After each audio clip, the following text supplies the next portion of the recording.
Hey there, this is your fantastic Arif, and I welcome you all to an amazing series of my podcast, Ring the Bell, to alarm our present for our future.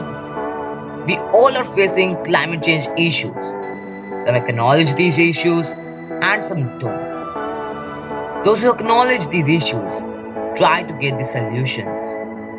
In this Ring the Bell series, I will bring you stories of those people who are forerunners in discovering the solutions to make this earth healthy for each and every one of us. So let's get started.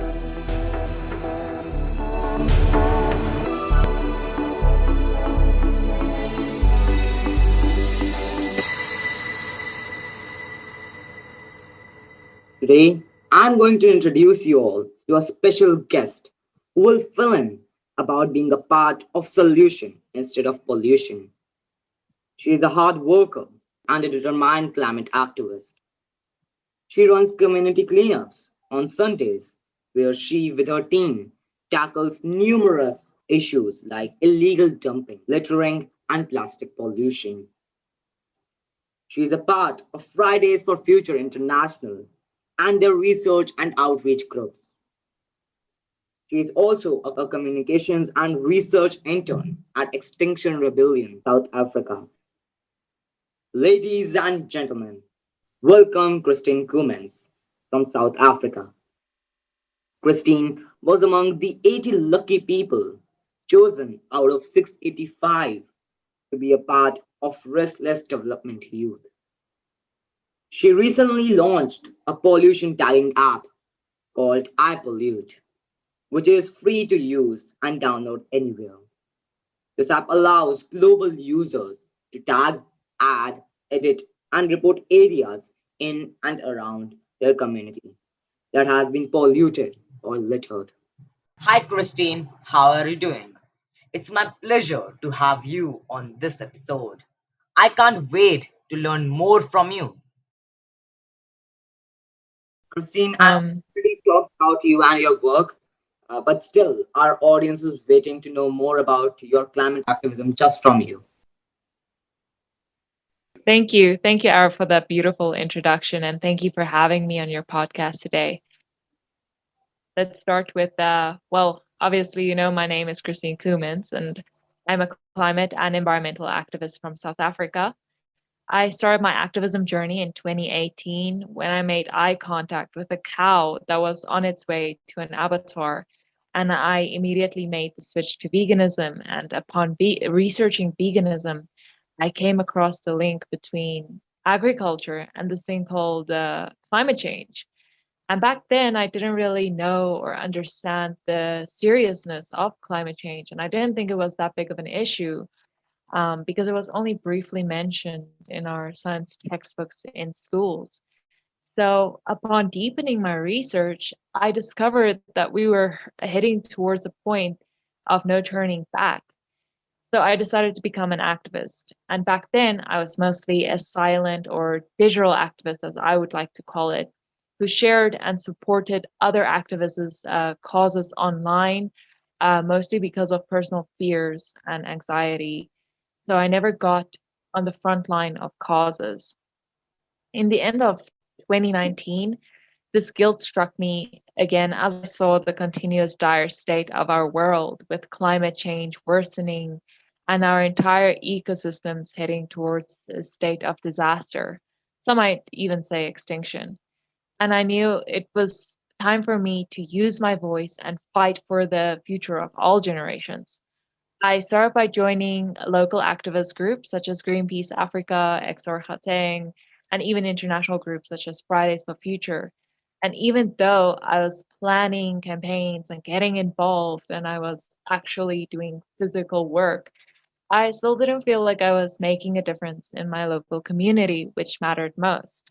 So I started my own movement called Climate First South Africa, where we focus on climate education in local and public and low income schools.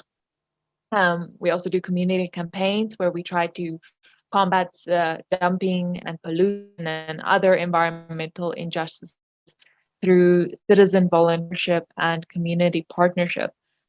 For example, I am currently working with our local government to clean up areas that are just overpowered with illegal dumping. So we have proposed a widespread cleanup where we clean up these areas, then we put up a sign that says this is a no dumping zone and this is the fine you will get. And then we turn these areas into community gardens and parks, which is free to use and free to access for all, which is especially beneficial for poor communities who or poor households who can't afford to buy food. So they can just come and get what they need from the gardens. So that is what I'm working on currently. I also strike every Friday for the climate with Fridays for Future, and I am currently coordinating a global climate strike in my area for this Friday. Activism has become such a part of me that sometimes I still feel like I am not doing enough. But it's a good reminder to tell ourselves that small actions are better than no actions. So this has been kind of a long overview, but I feel like it's a sweet, short summary of my activism and why I got into activism. Christine, it's a pleasure for us to know more about your interesting journey and the remarkable work you are doing for our planet. Unlike you, many young people should start raising their voice for climate justice and start by creating a difference on a personal level. Christine, what do you understand by pollution and why is it getting so widely spread out in the world? Okay, so first of all, pollution is the introduction of pollutants into our environment, which are usually harmful and toxic. Pollution is mostly caused by human activity, such as driving in a car or burning fossil fuels, oil excavation, using pesticides, accidental wildfires, sewage, microplastics, and the most prominent of all, which we all know and love, plastic production, and also garbage waste. No matter the cause of the pollution, I think that we can all agree that these pollutants are extremely harmful to human, plant, and animal life because it affects the overall quality of air, water, and land. A lot of people do not really understand how quickly pollution can spread, even to remote areas where the populations aren't as large as you would find in urban areas, or there's no population at all. Like, I recently saw an article where they found pesticides and microplastics caused by washing our clothes in the Antarctic ice sheets, which is crazy because it's so remote and it's so far apart from the most populated places, but still somehow our our pollution got to it and it's affecting that environment. It has a consequence. Now, these pollutions or pollutants in this case, it's usually carried by wind and water currents once it is introduced to the outside world via a river or via a storm or via the ocean. Sometimes these pollutions, such as plastic, once introduced to the ocean, can form plastic islands where they are spread out to shores and beaches, or they stay as an island in the actual ocean. And this is extremely harmful to all land and oceanic organisms because they choke on it, or it strangles them, or they get caught in it and they can't escape. So it causes them to starve or die from their wounds that they get when they're trying to escape. Sometimes these pollutants can cause a fire that destroys the resources and causes air pollution. It's an endless cycle. And I am no scientist and I am no professional, but I'm just an activist. And to me, it is clear that the pollution crisis is so fatal and so widely spread out in today's times because these pollutants have become more widely produced. There's an excess in plastic production, and other pollutants such as fossil fuels get dug up and burned without consequence because of mega corporations like greed. So Pollutant producers are suffocating us with their constant drive to produce more at a cheaper price in more conserved and protected areas until there is nothing left. Pollution is certainly a major problem present in different forms. May it be waste, contaminated water, toxic air, degraded soil, etc. And examples you have stated are already a proof of this pollution crisis. Pollutants are present everywhere, harming our environment, and we are responsible for this massive destruction. Christine, how fossil fuel companies are polluting the environment of your country? As I mentioned before, I live in South Africa, and just as a little background here, my government here in South Africa, they own the largest fossil fuel producer in the whole of Africa called Eskom. Now, Eskom runs a monopoly, meaning if you don't know what a monopoly is, it means that they're the only fossil fuel powered electricity producer in our country. And because they're owned by the government, most of our power grids rely on their coal powered electricity. And if other companies or towns or individuals want to make the switch to solar or wind powered electricity, then Eskom demands them to pay extra rates. So at the end of the day, they still control your electricity account and they burn coal, which is disastrous to our climate change. The sad thing about all of this is that about 77% of South Africa's electricity needs are provided by coal. 28% of this coal gets exported to countries around the world through our Richards Bay coal terminal, making us the fourth largest coal exporting country in the world. About 28 is exported, and then only 21% is used locally.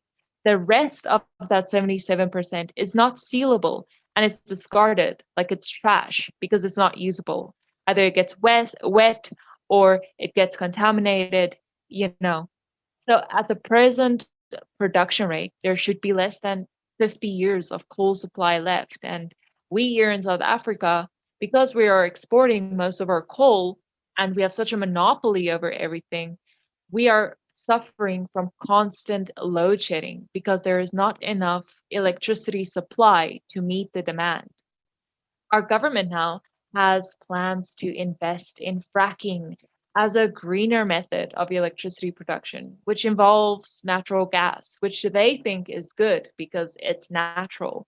But in essence, it is still a fossil fuel and is still very toxic to the environment. Now, I know your question was about companies and the environment, but I just wanted to highlight our government's influence in this problem.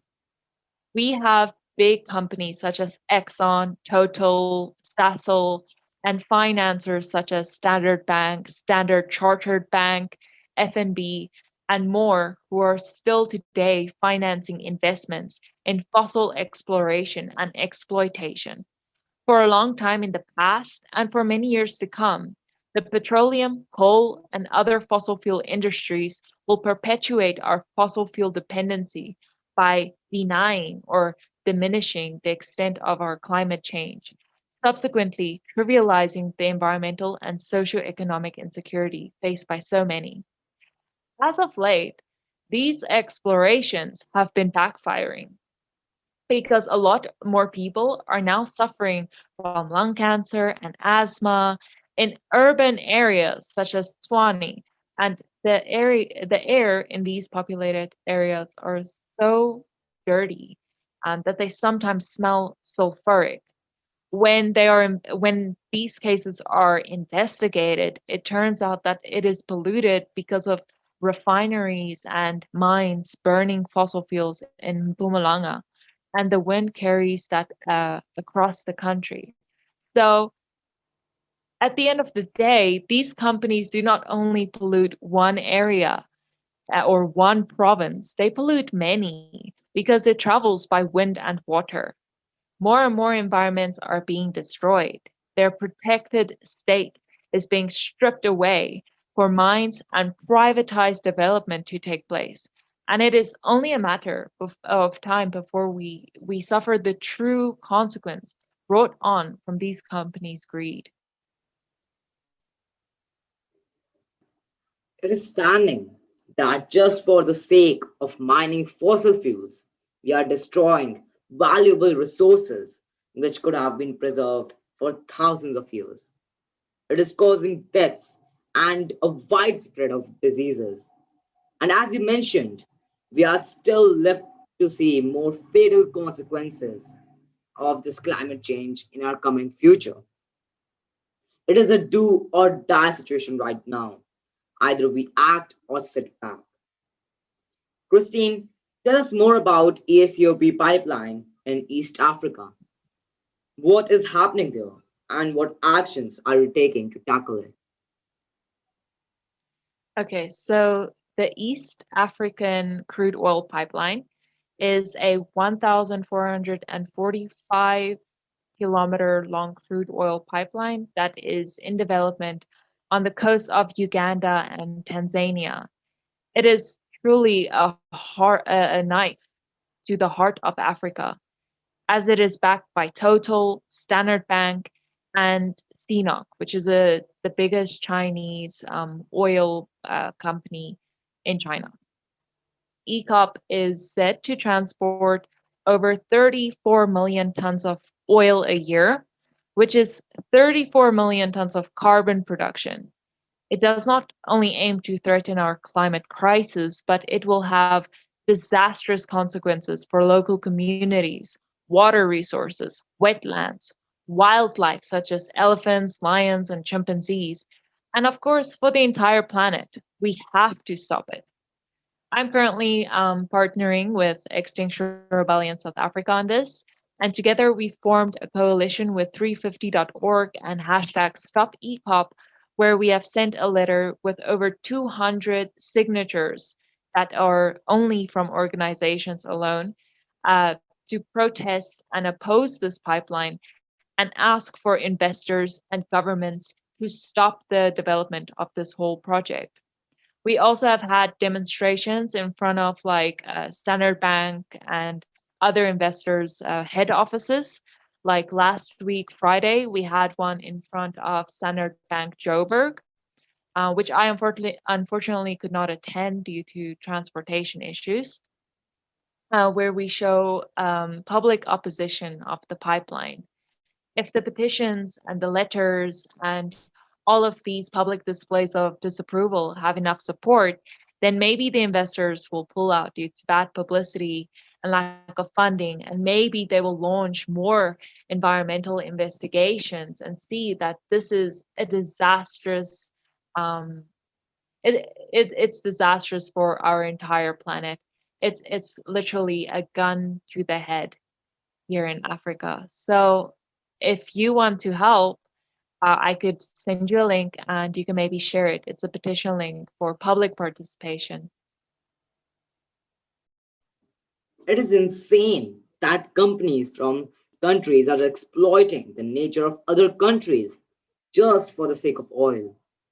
It is really a hole in the heart of Africa. But the commendable actions you are taking will surely attract more to fight for this important cause. Waste is often one of the main factors for a polluted environment, and at present, we cannot see any major actions taken by most of the governments in the world to challenge this issue.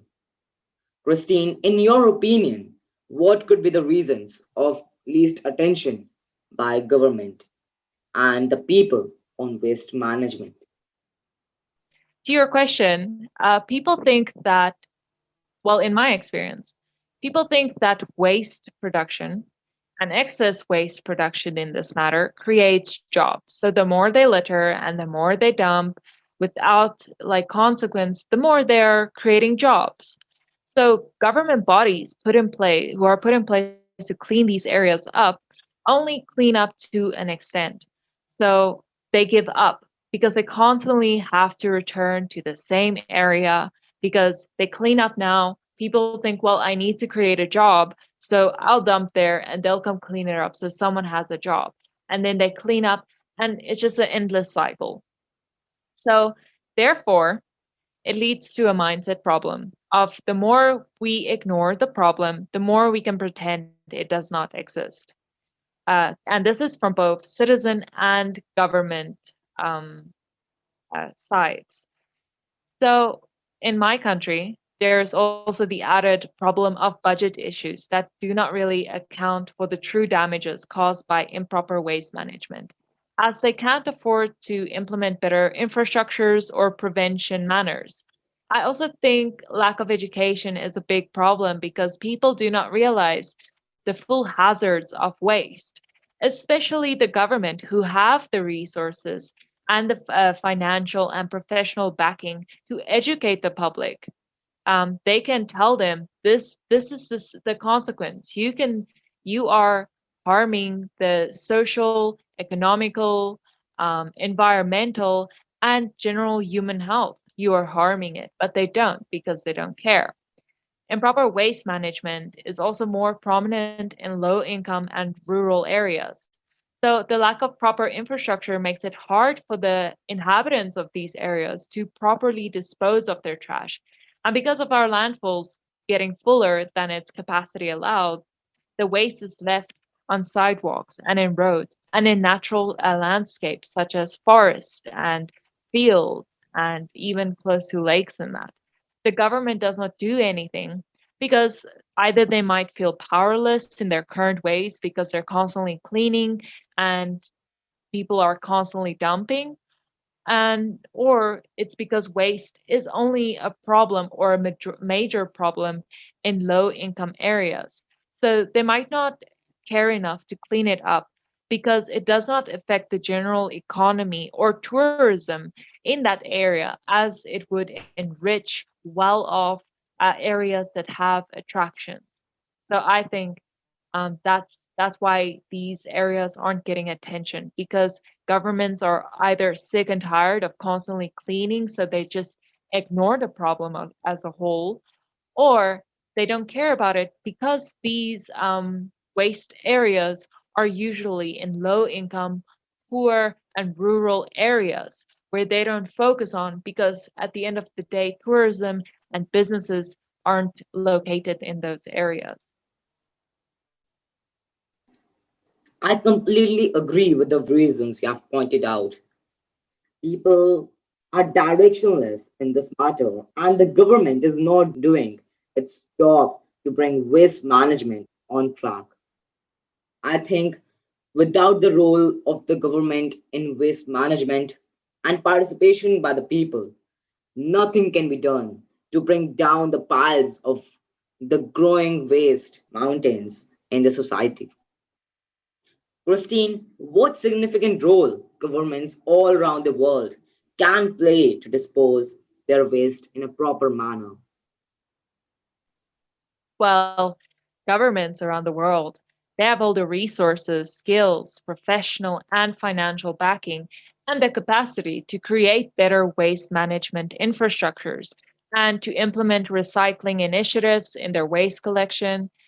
They also have the power to protect people from unlawful consumerism or citizens who add to the waste problem by overproduction and overconsumption by implementing laws, policies, and reinforcement systems to maintain the amount of waste produced, how it is disposed of, and how it is controlled for current and future livelihoods in both rural and urban areas.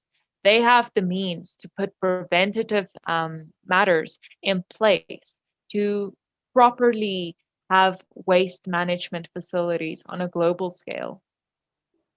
Government is the leading power in a nation and can change many things on a large scale, while personal actions can change only some things to an extent. We can see this happening in Germany. In Germany, the waste management sector contributes to sustainable production with higher recycling and recovery rates, which in turn helps to save raw material and primary energy. Non recoverable waste is disposed of safely without harming the environment or human health, whereas other countries, including many global superpowers, are lacking behind this field. I hope that other nations will soon take this problem in note and take some measures on it. Christine, are people joining you in your cleanups and your movements? What problems are you struggling with in your climate activities? Well, at the moment, not enough people are helping. We are about three people, and most of the time it's just me. So at the moment, people aren't really joining my cleanups and my movements. But it's because people here, I don't know if it is like a South African problem or a general human problem. People can be very self-centered. So in my community, they would rather turn a blind eye to these problems, um, and say, "Well, it's not affecting me. I'm not being affected. It's not my problem, and I'm also not getting a reward. So why should I help? Why should I care?" And it's a problem even with the youth because they are not as proactive in the community and environment and climate issues as they are in other parts of the world. Here, people would rather avoid a problem and keep to themselves, indirectly adding to the problem, than just suck it up and get involved. The problem is, if people don't feel like it directly involves or affects them and their lives, or they don't feel like they can get something in return for helping, such as money, then they don't have the general motivation to help or get involved. So, my biggest problem with my climate activities is general involvement. Communities, like, we are spreading awareness to the problem, but there is currently no motivation to get involved. And I am trying to fix that soon, though, by the launch of widespread climate education and community action plans. Like I said, the community gardens and the climate education in schools and stuff like that. So hopefully, then some people might want to join. Um, and I am hoping that this climate strike on Friday, which we are having, will encourage more youth participant or participatory involvement. Um, so yeah, that's the biggest thing that I am struggling with. It's people involvement because here it's a problem of, if you're not attacking me, if it's not influencing me right now or affecting me right now, I don't care. And if you're not going to give me a reward for it, then I'm not going to help.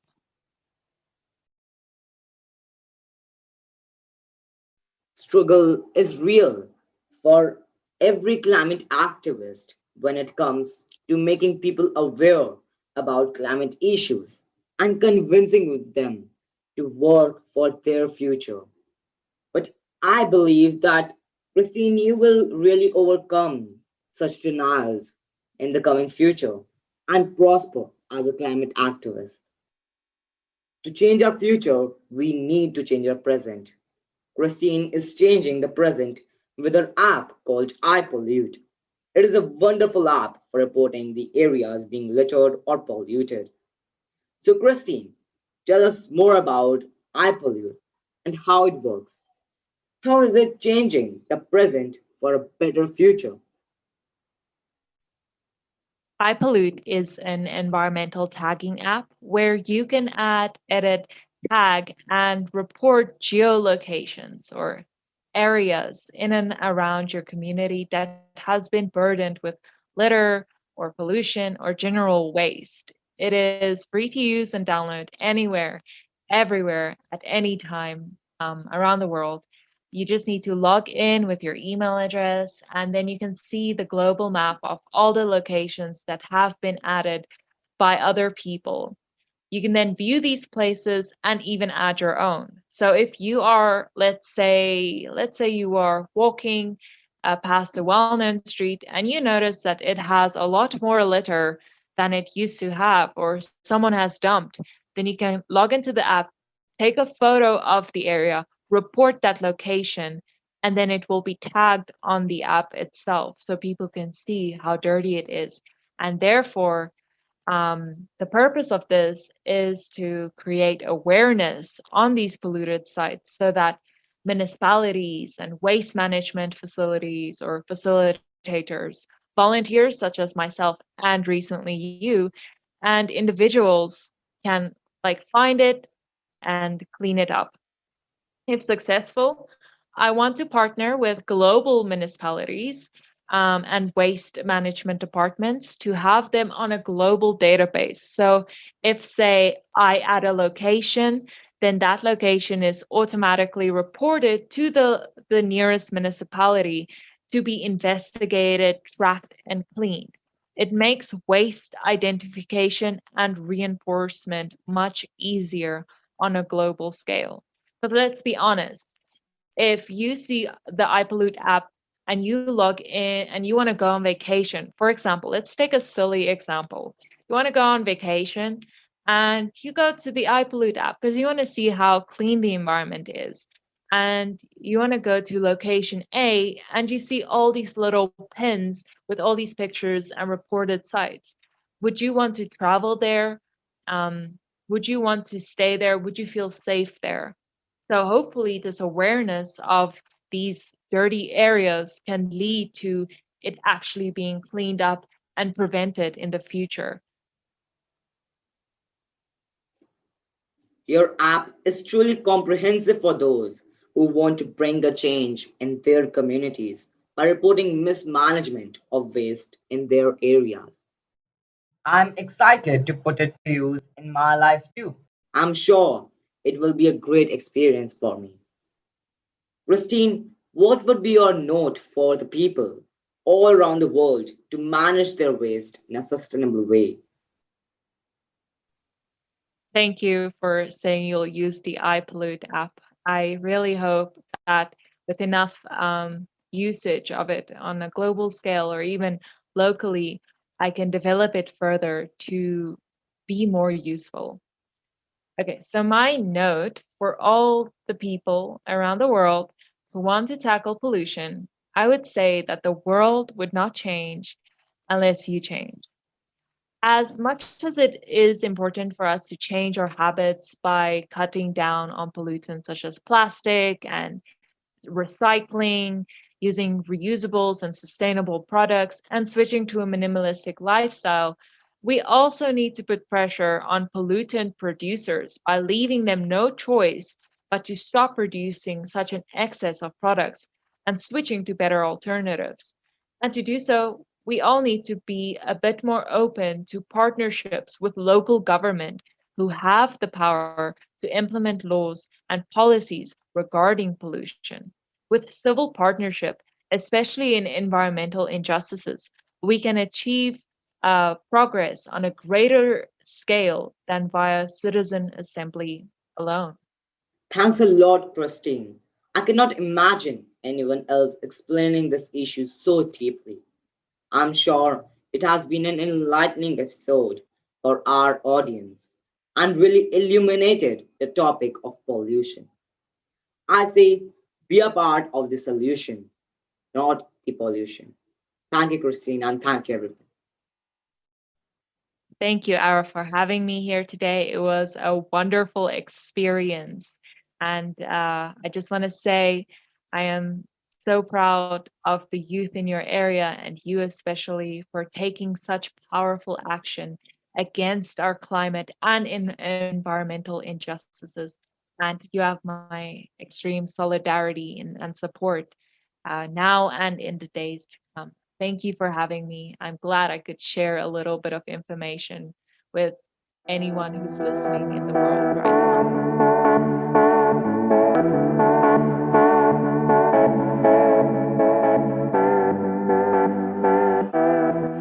Thank you all for listening to this episode of Ring the Bell podcast. Hope it has been an amazing experience for you and would have found your takeaway from it. I feel nothing is perfect, but we should keep trying to make things perfect. So, if you feel I should add more sugar or salt to my podcast, Do drop in your suggestions at rfc888@gmail.com. Till then, hasta luego.